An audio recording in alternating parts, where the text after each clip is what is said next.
Connecting to the inner, whatever you want to call it, the inner self, the higher self, the inner love, the one divine, whatever you want to call it. It doesn't matter. But what does matter is actually connecting and feeling the truth of existence. When we're disconnected within this world, we become hurt, we become anger, we become frustration, because we're not really a part of the contemporary world that we believe that exists as whole. We're actually much greater than that. We're actually more interconnected within reality,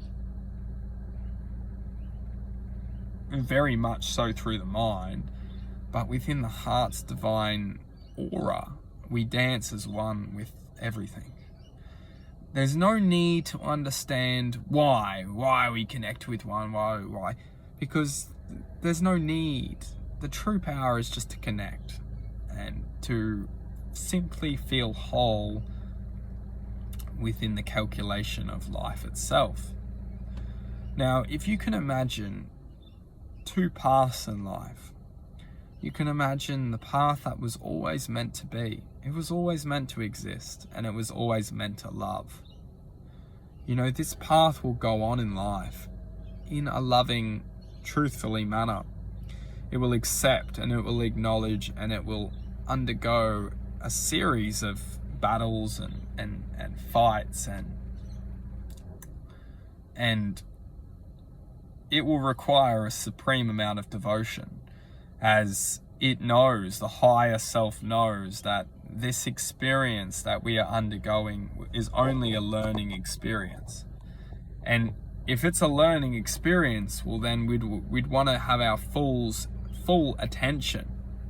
We'd want to be giving it our best shot, as if we've come here to have an experience, to learn something, to gain a sense of truth, wisdom, and power within self-acceptance, and we'd want to give it our best. We'd want to give it everything we've got.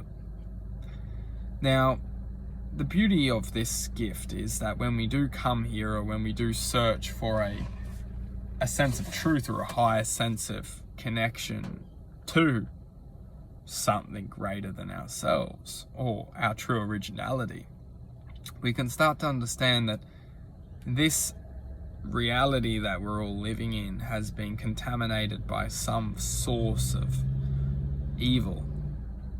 And if we look around the world, we see such a beautiful, we can look at the world and see such beauty, such innocence, such love, such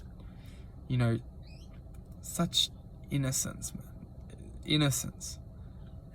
And we can see that there's something's manipulated and contaminated this world with evil. This isn't negative, as long as we are playing our true role within our world, because without this reflection of this evil, we can't resemble our true self, love and purpose to experience the balance and harmony within the world's construction. So what we can find within this world is distractions everywhere.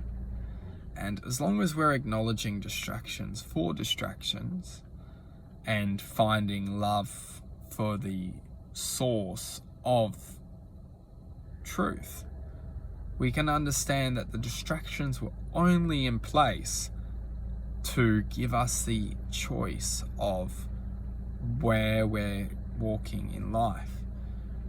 When we walk truly seeking and searching for love, devotion, and happiness, we can understand that the path we're walking we're not walking, we're gravitating to a higher sense of truth. We're gravitating back to our true originality, or we're gravitating towards our true sense of purpose. And there's nothing else to be said. Everything else is only a distraction. Everything else is only a distraction.